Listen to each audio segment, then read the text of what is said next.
সামনে যেই প্রমাণটা আমি ফিজিক্সের উপর তুলে ধরছি সেটা হচ্ছে সমান্তরাল পাত ধারকের ধারকত্ব। এই প্রমাণটা 12 ক্লাসের পরীক্ষার সময় অনেকবারই দিয়েছে এক্সামে। সেক্ষেত্রে আমাকে সমান্তরাল পাত ধারকটার ধারকত্ব নির্ণয়ের ক্ষেত্রে প্রমাণটা যেটা সেটাকে আমাদের জানাটা ইম্পর্টেন্ট হচ্ছে। প্রথমে আমি ছবিটি এঁকে নেব। দুটো পাত নিচ্ছি। পাতের ক্ষেত্রে এখানে উপরের ক্ষেত্রে প্লাস আধান থাকবে, উপরে প্লাস আধান থাকবে, আর নিচে মাইনাস আধান। নিচের এটা ভূমির সাথে লিঙ্ক করা থাকবে, ভূমির সাথে যুক্ত থাকবে। উপর দিয়ে কিউ আধান আসছে, আধান দেওয়া হচ্ছে, অর্থাৎ এক্ষেত্রে আধানটা এইভাবে বন্টন হবে।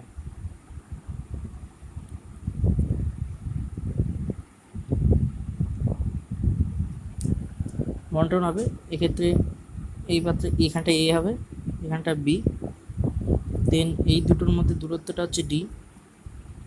ঠিক আছে, এবার আমাকে কী করতে হবে, এই যে বেসটা মানে এই পুরোটার ভিতর যে ক্ষেত্রফলটা আছে সেটা হচ্ছে আলফা। ওকে, তাহলে এবার আমাকে চলো লিখি, আলফা ক্ষেত্রফল যুক্ত সমান্তরাল পাত দ্বয়, সমান্তরাল পাত দ্বয় এ এবং বি এদের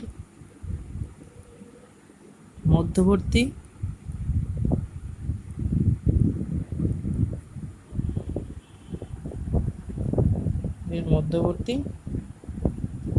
ব্যবধান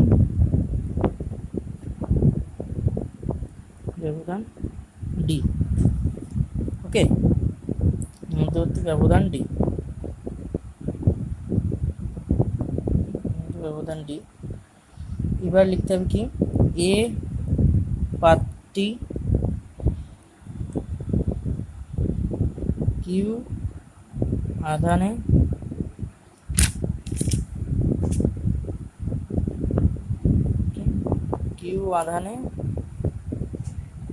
আহিত আছে এবং বি পাতটি ভূমির সঙ্গে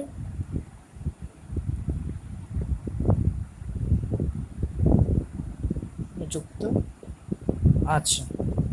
ওকে গাইস, ভূমির সাথে যুক্ত আছে, তার মানে সেক্ষেত্রে আমাকে ডি ক্ষুদ্র হওয়ায় পাতদ্বয়ের মধ্যবর্তী প্রতিটি বিন্দুতে পাওয়ালের মান সমান। এক্ষেত্রে ডি ক্ষুদ্র হওয়ায় পাতদ্বয়ের মধ্যবর্তী প্রতিটি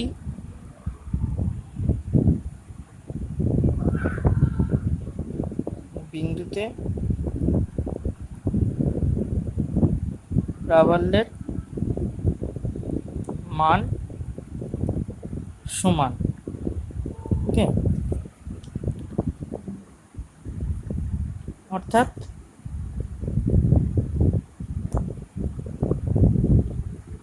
এটি সম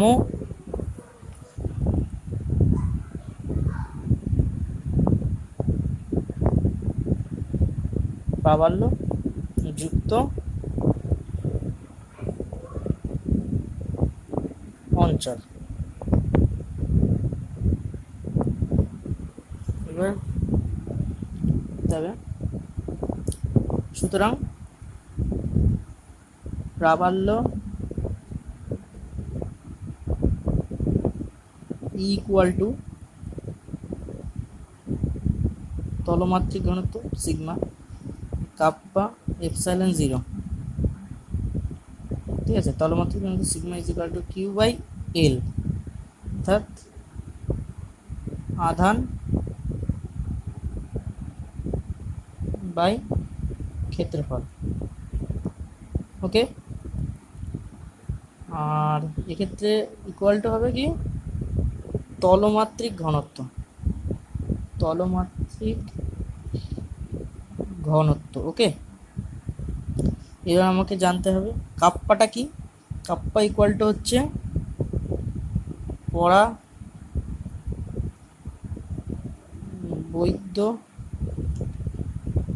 বৈদ্যুতিক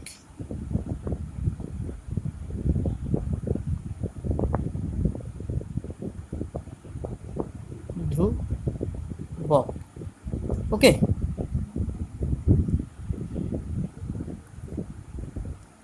পরের কোশ্চেনটা আমাকে করতে হবে।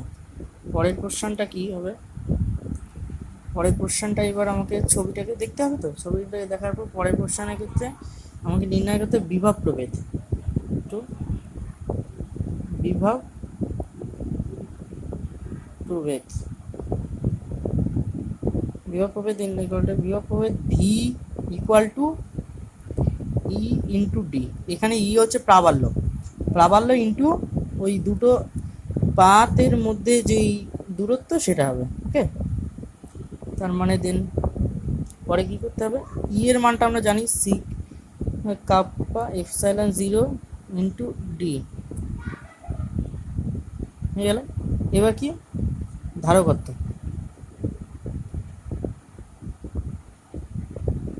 ধারকত্ব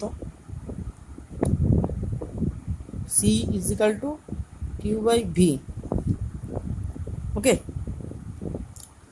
C equal to Q by V. এবার কিউ বাই ভি এর মানটা আমাকে বসাতে হবে sigma kappa epsilon 0 into D. ঠিক আছে, ইকুয়াল টু দিলাম, দিয়ে এবার কী করতে হবে না Q into kappa epsilon 0 by sigma into D. Okay, এইবার কি সিগমা ইজ ইকাল টু আমরা জানি কিউ বাই, এবার কিউ ইকুয়াল টু আমরা জানি Q sigma is equal to জানি Q by L.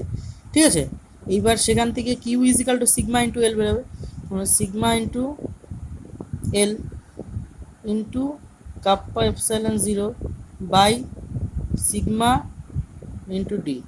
Sigma sigma কাটা গেল, তার মানে সমান সমান দিয়ে kappa epsilon 0 alpha by D. Okay, D.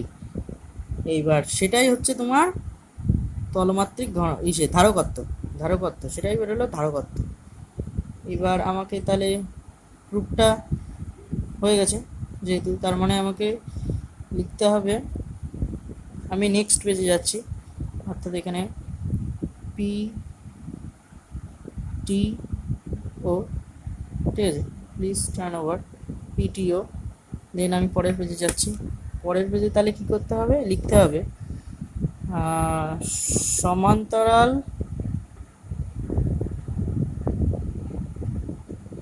পাত দ্বয়ের ধারকত্ব C is equal to kappa epsilon 0 alpha by D. Then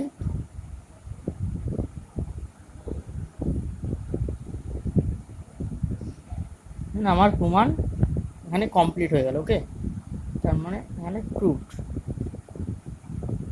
আমার প্রমাণ এখানে কমপ্লিট হয়ে গেল। তাহলে বন্ধুরা আমি তোমাদেরকে আবার প্রমাণটা একবার দেখিয়ে দিচ্ছি, প্রথম থেকে দেখে নাও তোমরা প্রমাণটাকে।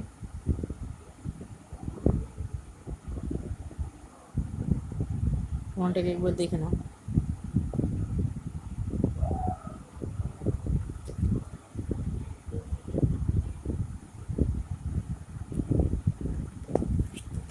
এরপর প্রমাণটা যে পড়েছি এটাই দেখে নাও। তাহলে আজকে আমাদের এই প্রমাণটা আমি তোমাদের সঙ্গে শেয়ার করলাম। প্লিজ এই প্রমাণটাকে তোমরা দেখো। এই প্রমাণটা ভালো লাগলে আমার চ্যানেলটাকে সাবস্ক্রাইব করো। আজকের মতন এখানেই শেষ।